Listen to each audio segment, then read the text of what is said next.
এখন খেলোয়াড় হিসেবে আমাদের একজন খেলোয়াড়কে যতটুকু নিরাপত্তা আমাদের দেওয়ার দায়িত্ব সেটা অবশ্যই আমরা দিব।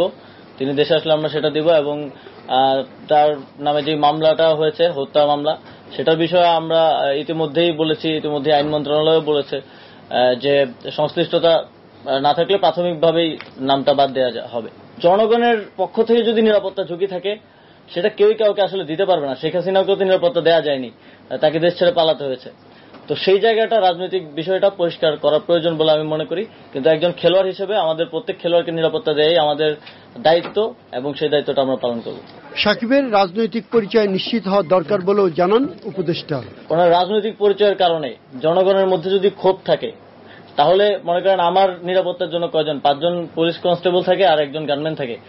আমার উপরে যদি দেশের 16 কোটি জনগণের, লেটসে 10 কোটি জনগণের যদি ক্ষোভ থাকে, তাহলে এই 5-6 জন আমাকে কি নিরাপত্তা দিবে? আমারও তো সেক্ষেত্রে নিরাপত্তার সুযোগ নেই। তো সেক্ষেত্রে জনগণের যদি কোথাও ক্ষোভ থাকে, সেটাকে তো আমাকেই রিডিউস করতে হবে আমার কথা দিয়ে। তো আমার মনে হয় যে ওনাকে ওনার জায়গাটা পরিষ্কার করা প্রয়োজন রাজনৈতিক জায়গা থেকে। ওনার যে রাজনৈতিক অবস্থান সেটা নিয়েও কথা বলা প্রয়োজন। অলরেডি মাশরাফি বিন মুর্তজা বোধহয় কথা বলেছেন সেই বিষয়টি নিয়ে।